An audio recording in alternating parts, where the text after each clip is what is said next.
All right, so this is 75 yards. Now, the pin is back here. Okay. So are you thinking like you're gonna take a little bit bigger club and land it shorter and roll it, or are you just thinking the number? Well, I didn't know that it was back just because it looks back to me. Yeah, no, I think you're right. Yeah.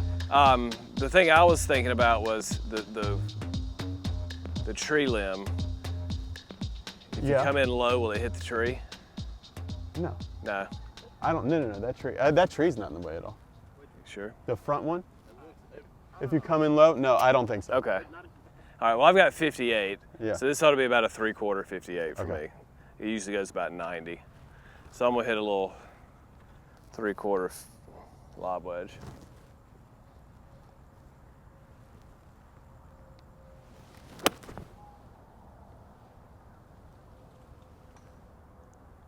Well, it hit the tree, but it's a good shot, so. No mulligan. It's okay, we talked about it too much. Yeah, if you talk about it enough, that's right where it goes. That's my only chance of beating you. Maybe I can talk you out of it. But it's okay. It's what, 15 feet maybe? Yes, up the hill too.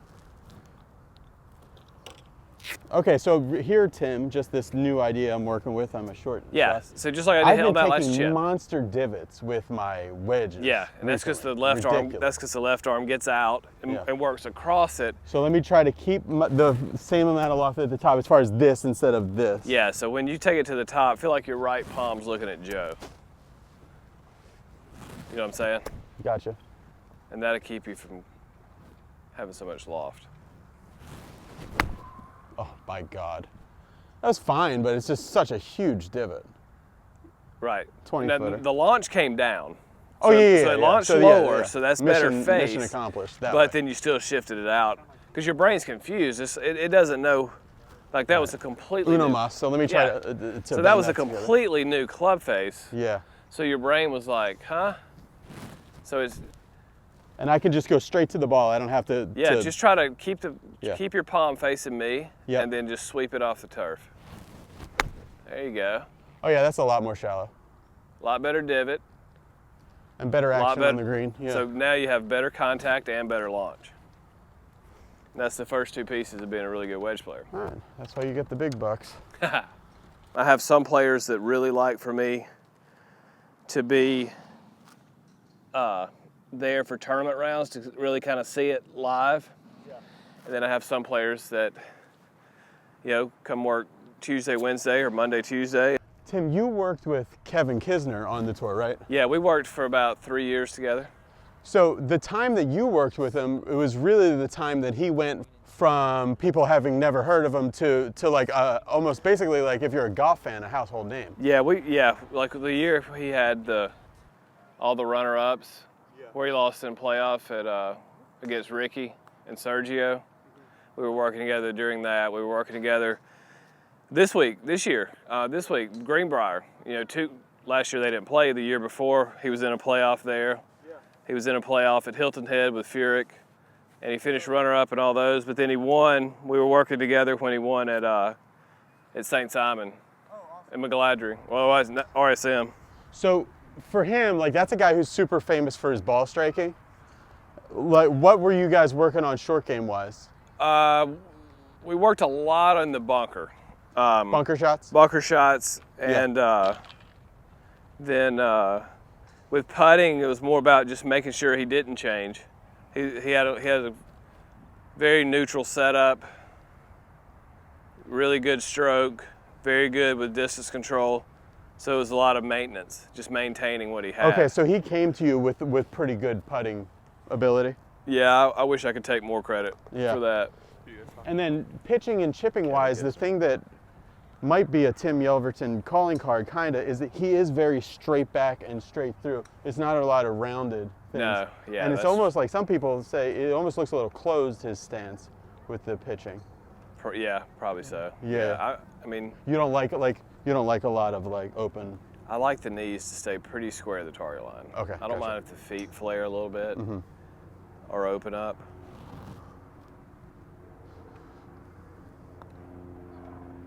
Hit it. I kind of prefer the left foot to be flared, open, but I don't like the knees. obviously in putting, but also in chipping. I don't like the knees to be like this. Yeah, right. That's what you see then, mostly. Because then they're going to go this way. Yeah. And it's hard for them to shift any weight laterally. Okay. So then they're kind of relying on ball position to kind of save them from possibly hitting behind it. Yeah. No break. What do you think, Brian? I'm trying to think of a name for the video that we're going to shoot tomorrow. It's going to be a video like all about like how to do basically shots 30 yards and in. It's mostly going to be all chipping, bunker play, and 75% of it is going to be about getting this really good base motion, chipping motion that's not a little duffy at all. I'm trying to think before we start tomorrow, and by the end of this round I want to do a promo for it because this will come out when that's ready to go. All right, so make 2 practice swings here, Brendan. All right. Taking it back, feeling the club face in the takeaway a little more, looking at the ground. In the takeaway, so right, so more those, like my club face is yeah, eyeballs, and it's yeah. going to always be looking at that ball. And Yeah. then I want you to just feel like you brush the ground coming into it a little more, not quite as... It feels dead shut through impact to me. Yeah, that's because right. I'm so used to. Yeah. So I don't know how much you want me to get into this, but go No, ahead. please do, yeah. Go ahead and take it back to about right here and stop. Okay. Yeah. So like most people would say that club face is closed. Yeah. But really that club face, if you could imagine the path that face is going to take into the ball, Yeah. it's squared up to it. It's square to that path that it's going to take into the golf Yeah. ball. It's exactly what we talk about in reactionary golf because Tony had switched like about 10 years ago from telling people toe up to there was some Callaway research showing that really this is the move right here. And there's a lot of people that won millions of dollars playing toe up to toe up. Right. But that face was not square. That's a lot of twisting. Yeah. That's a lot of practice and timing, whatever else. That's right. All right, so That's I'm right. here, and Yeah. so my only thought really is going to be here and then brush. Yeah, and just brush. I mean, I want you to hit one dipple on the golf ball to the inside, okay? Yep. Yeah, I love that divot. Little 2-yard draw. Right at it. Very nice. All right, good. That was much better. The heel would be very nice. Lovely. Looks good. Nice shot. Now, give me your thoughts, chipping wise and kind of wedge swing wise, in a player like Brian and I used to do this quite a bit that has some of that float load in their swing. Yeah. And then sends off all their shots real low, but then sometimes that can be a problem in chipping. Generally speaking, those guys are better chippers than pitchers. Okay. And they're better because, like you said, it's going to launch low. Yeah. So the club kind of works back and then does this. Yeah. So it is going to be a lower. It spins a decent amount. Yeah. It usually does have a good amount of spin, but it's a lower launching shot. Yeah. Like Sergio's short game, you see him hitting a lot of Yeah. those low skipping spinners. Yeah, that's right. Those guys, and those are usually your better chippers than they do pitch. Okay. 117. What a swing. Man, your balance is impeccable, Tim. Like tonight, I'm pressing my hand left.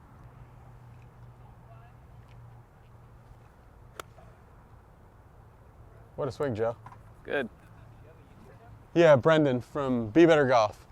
Yeah, here, check it out. That's up. It had Be Better Golf written on it, but it got faded.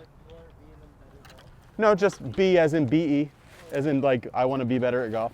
Okay, Tim, so here, this is a shot I've been developing a little bit. So I've got a ton of green to work with. This is kind of modeled and stuff. I don't really want to putt it, although I could. Is this 9-iron or pitching wedge? This is a pitching wedge. Okay. So you're kind of like a 3-club guy, huh? You do all your chipping with 3 different clubs? I don't. Yeah, I mean, I use 54 and 58 definitely the most, and then my next club. What would you If hit it's- from here? 9-iron? Yeah, probably. Yeah, let me pull my 9-iron out. So this is a 9-iron. So basically, my landing point wise, I mean, I would think with 9-iron, I got like a quarter carry and 3/4 roll. Is that about right? Probably. Only thing I would say not this time because you're on an upslope going uphill, so it's probably going to be a little bit closer to almost 50-50. Oh, okay, gotcha. Because the green is soft, it's upslope, So I would think you would need to carry this at least to that tee. You see where the tee is over Yep. on the left? Mm-hmm. Oh, yeah. That would be probably 40% of the way.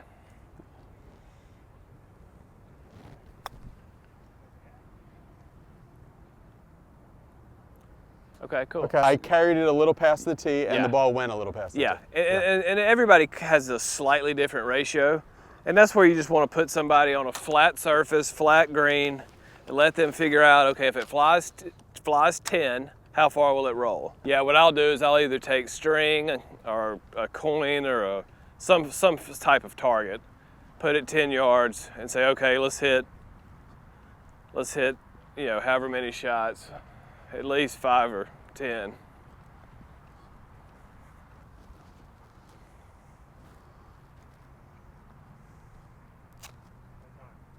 Yeah. Uh-huh. Nice. I think that Joe's the only one with birdies today. Oh, yeah, yeah. Well, the only one with multiple birdies then.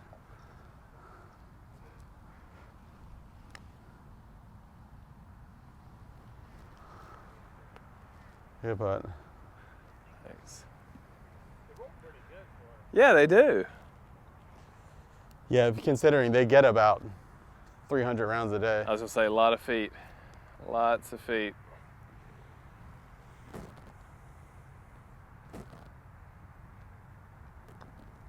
I yanked it. Really tried to make that one.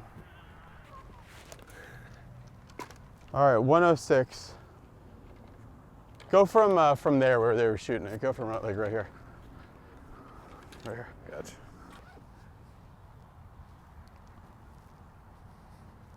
All right, 106.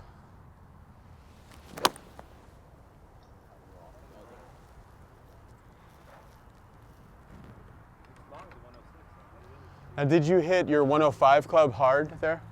No, that was about a one. That was my 50. Took a little off of it. Okay, okay. What are your stampings? Are there any indication? Oh, my stamping? It's just initials. Like this one's mine, and then I've got one for my wife, one for my daughter, one for my son. So I've got 4 different wedges and 4 different initials. Tim's on staff with Titleist. Good swing. Are you excited about the new irons that came out? I think they're gonna be really good. Oh, what are those? Well, Titleist came out with the new, brand new irons, the Yeah. AP3 now. I don't know. What is that? Is that like a... I don't know. This I haven't is- even seen it. I've just seen pictures of it. Yeah. I think they AP3? released last week Yeah. at Quicken. Came out on tour last week. Yeah, tour players had them last week at Quicken Loans. I just mentioned those PXGs, those custom milled ones. All right, so here Yeah. and brush. There you go. From the inside perfect, dimple. Perfect. How about that sound, Brendan? Yeah, that was a good sound. I'm gonna go. See, that time I got my swing out a little bit, so I Yeah. could catch the center, not on the toe, but on the center. Yeah, that was a really good strike. He's a stud.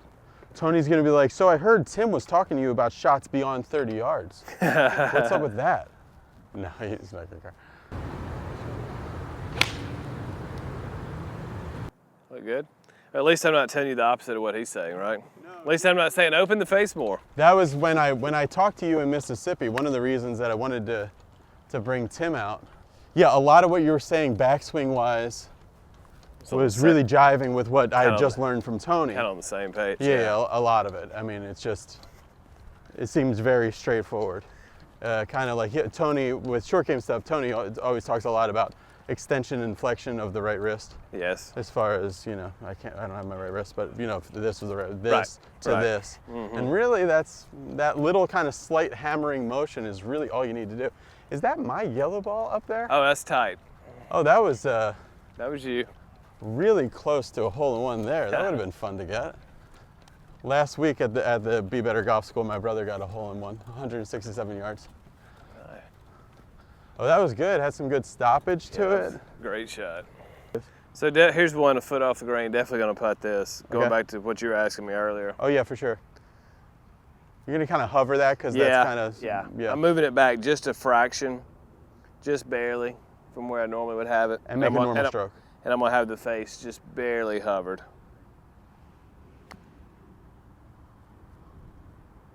Yeah, perfect distance. Yeah, just a very slight ascending blow. Yeah. Yeah. But it's, even when it's back in your stance, you're giving it a little bit of an ascending blow. Yeah, this was on a kind of a decent upslope. Yeah. That's why I did that. It was because I was going up, so I moved it back a hair and then raised the putter just enough because I was already tilted with the slope. Oh, gotcha. Pretty good. Great putt, Brian. Oh. You know, if that ball gets a little forward, coming out of the, you know, that fringe right there is probably close, pushing about an inch in height. You know, so if that ball gets a little forward, it'd be really easy to hit grass before the ball. And I would sacrifice a half a degree of push for solid contact on a 25-footer. Ah. Did you shoot it? Now, what did you see in Brian's swing right there? Give me a little pop instruction. He goes, I haven't watched real close, so I don't feel like I'm judging, but I mean, just head's going a little too far this way. The biggest thing I've noticed is, you know, if you scratch a line on the ground like this, or use spray paint or whatever your course or driving range will let you do, I'll just lay a tee there. So the first thing I'd want him to do is just hit some shots and see where he's starting to touch the ground.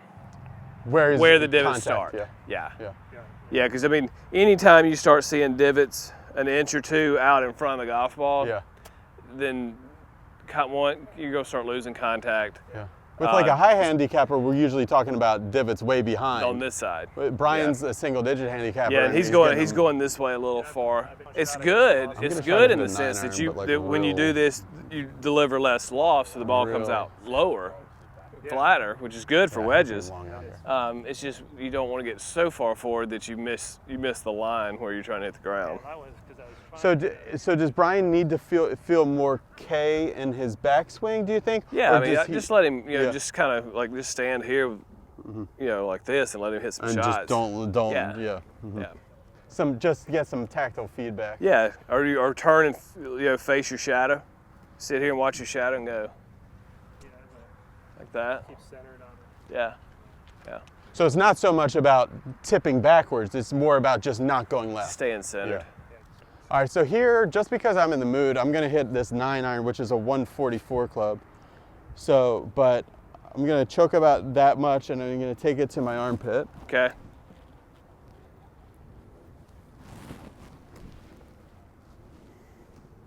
And I'm really, this is gonna feel like I'm gonna pitch this into the hole, like a pitch shot.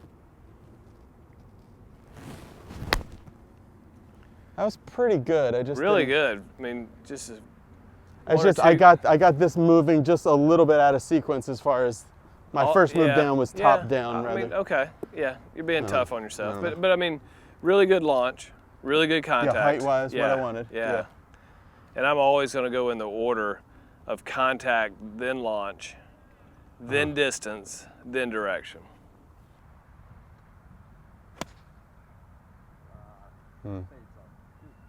Yeah, he's got a really good swing.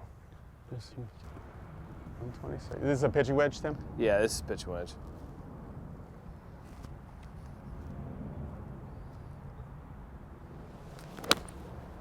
Gosh, what a swing. How about that one, guys?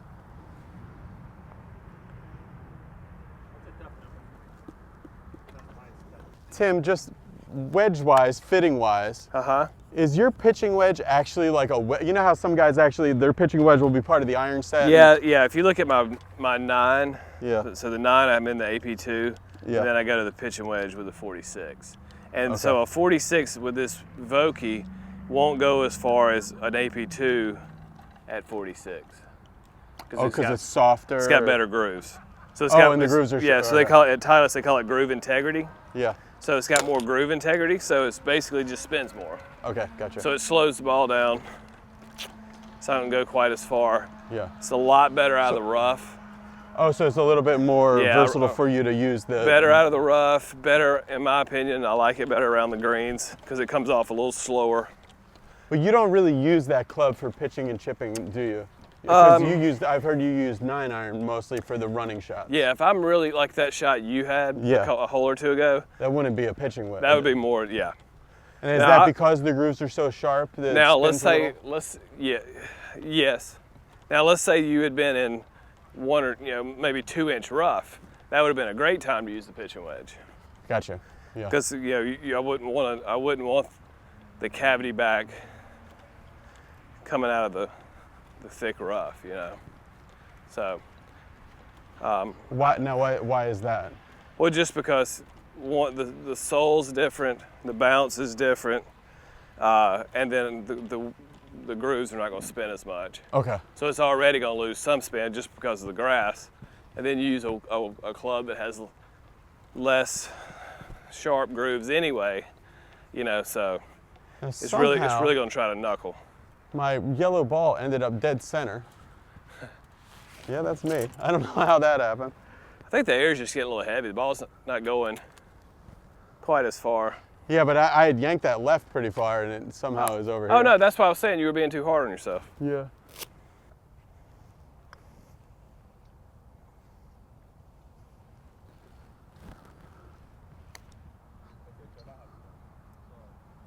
Do it. Yeah. Yes, so here, make the lie of the ball is sitting just a little down, so a little bit higher there, so you're going to hit down on it a little bit, which make it want to come out a little low. Make a couple practice swings, see how it's interacting with the grass. So my club is such, I have a sandwich and a pitching wedge. Yeah, this would definitely be a sand wedge.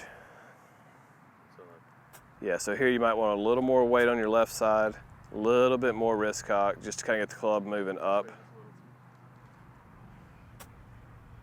Would I want to switch up to a lob wedge then?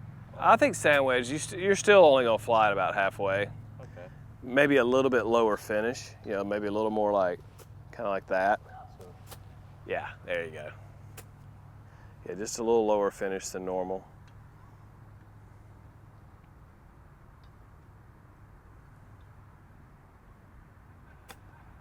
Nice shot, Joe. Yeah, very good. Last chance for a hole-in-one. Good swing, Joe. Great balance. Hey, that was better. I like Gotta that. think about it. Yeah. Oh, you were thinking about your tilt in the backswing? I see the flag now. Well, you wouldn't have made your $100, but you did strike the ball great for a guy just off the plane. Gosh, you hit it good. Well. All right, so I got my 128 club, and it's 116? Yes. Okay, so I'm gonna be here and here.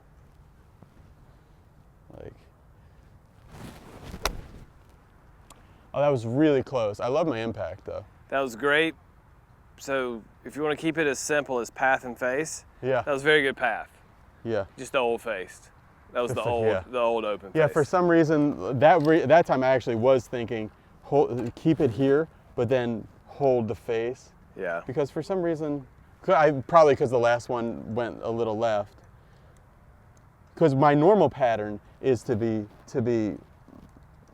out and open, And then hang and on. then have to go like this. You'll see Yeah. a lot of this in my release. Yeah. But I would like to just be square. Yeah, I agree. This is a cool setup.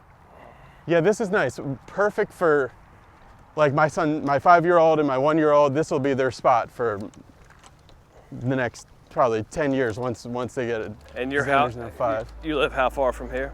12-minute drive. Yeah, that's great. Where did you go to? Oh, and that's it. That's the lights. And that's all she wrote. All right, guys. Thanks for watching. Tim and I, in the morning, actually, we're gonna be on the road at 6:15 in the morning to shoot our short game video, huh, Tim?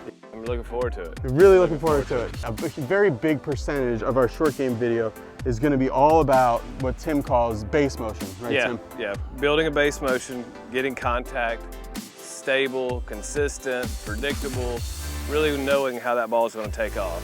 And then once we get that built, that's really the foundation of what we're going to do. And then from there, the rest of it's pretty easy. It's like icing on a cake. It's hit it a little higher, a little lower, fly it a little farther, a little shorter, things like that. But the base motion is what everything is really based around the short game. So it's like a short game building blocks. If we can get that really good, not a little Duffy, not a little Scoopy, not a little, I didn't really, man, that felt good. That felt good. We really get that good sequence of getting awesome, awesome chipping impact.